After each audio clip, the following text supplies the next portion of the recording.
welcome to my first ever episode of Food Therapy, where I will talk and share my stories, experiences, lessons while I eat my favorite food. And hopefully they will be my favorite because I've never had this sourdough before from this grocer, and I hope it will be great because I love sourdough and I love food. So I wish the happiness while I eat this will contaminate you and bring everyone joy. Disclaimer, this video is not about me hating to be in Taipei or anything like that. It's just, I've always been someone who thrives on new challenges, new places, and new faces also. I love talking to people from different backgrounds with different cultures. I just need challenges. I thrive on those. And so staying in one spot, doing the same routine, it just wasn't cutting it. So I've been wanting to do this series for actually a very, very long time. And now I finally get to do this. I'm starving. Why don't we start with some tea? This is French Earl Grey from T2. My friend bought me from Australia and I've been loving it. I love Earl Grey. It's so amazing. It's the best. Oh, it's so soothing and it's scent. The taste is just an elevated Earl Grey. I don't know how to explain that. This one is the sourdough. Look how big it is. So the thing is, I left Taiwan 2 years ago and I've been staying in Shanghai for about 2 years almost. Oh, just one more month then I'll be here for 2 whole years. I had a bite. I've been talking a lot, but I forgot to hit record button. I was saying, I love butter, I can have it every day, and even though I don't like anything sweet, I just love butter so much, and I actually don't think this sourdough is great. Whatever, even though the sourdough is not great, the butter and Vegemite on it is super great. I love the combination of butter and Vegemite. I discovered it recently that people eat this and I give it a try and I fell in love with it. So maybe you should try it next time you yourself too. But here's the little thing about me.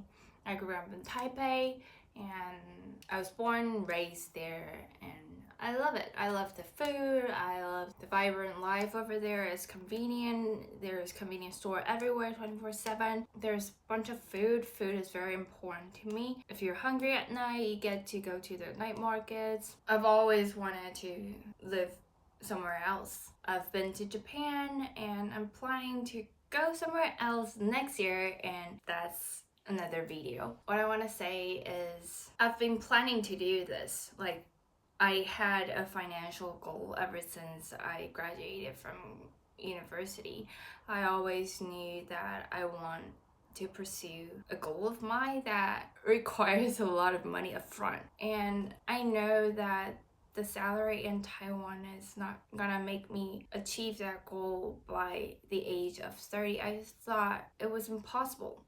Personally, I thought it was impossible.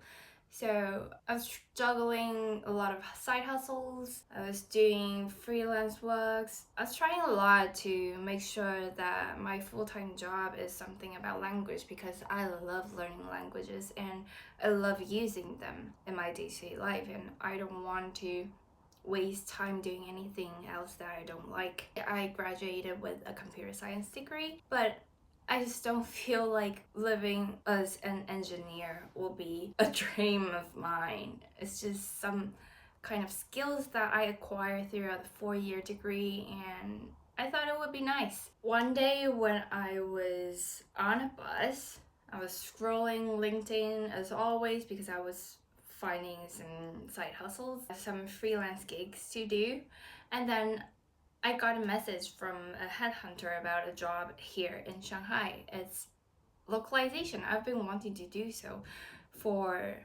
almost 5 years at that time. And I thought, why not give it a shot? Because it's a famous game company. Even if I can't land that job, I still get the experience from the interview. Actually, I didn't think I was confident enough to do the job like that because A, I don't have a language degree, and I've never done anything serious about it, even though I have been translating on the side. At that time, I wasn't confident enough for the interview. But then I still decided to give it a shot, as I said. So basically, that's why I'm here. I hope that I can learn a lot and grow a lot from the 2-year time here. And actually, I grew a lot, I learned a lot. I've turned into a different person. I even have a whole new perspective of life. I learned how to adapt to a new environment while being myself, being who I want, and protecting that core value of mine. I've learned to enjoy every phase in life. This is a huge thing. I didn't even tell my family that I'm moving to Shanghai because I didn't want to deal with any argument or people showing me that they're sad seeing me leave. They can't see me as often as they want. I wasn't ready to deal with that, so I told them like a couple months before I'm leaving, and then I packed my bags and I flew here alone. And about life here, Shanghai is actually not an easy place to live, I would say, because in the beginning, even though my native language is Chinese, I couldn't communicate with people here. I had a hard time communicating with people, especially on phone. It's a nightmare. I was always afraid that I'm gonna get sick because I'm not familiar with the healthcare system here. I heard a lot about it, about how complicated, troublesome it might be to just go see a doctor. But in Taiwan, it's actually very easy. You just walk in, alright? I probably say most of the big hospitals and even clinics, they probably can take good care of you and like see the problem right away. But here, you gotta go through a lot of inspections. I don't feel comfortable already, and I still have to go through a lot of inspections. That's just too much for me to handle, so I'm not ready for that. And despite that, I kid you not, I got COVID on the first day at my new job. I don't know how that happened, but it's actually a blessing in disguise in my perspective, because I got to work remotely and to like run some errands. When I first moved here, I got a lot of errands to run, and thanks for that, I took care of that quite easily, effortlessly. So I'm really grateful for that. And by the way, if you're watching this video until now, you're a real one and I appreciate you. If you could do me a favor, please hit the subscribe button so that I can help more people with my stories. And I promise you in return that I will enhance my skills, get better at storytelling and sharing my knowledge and skills to help more people achieve their goals in life. And I hope to bring joy to every one of you. So by hitting the subscribe button, you are actually bringing joy to more people. Thank you.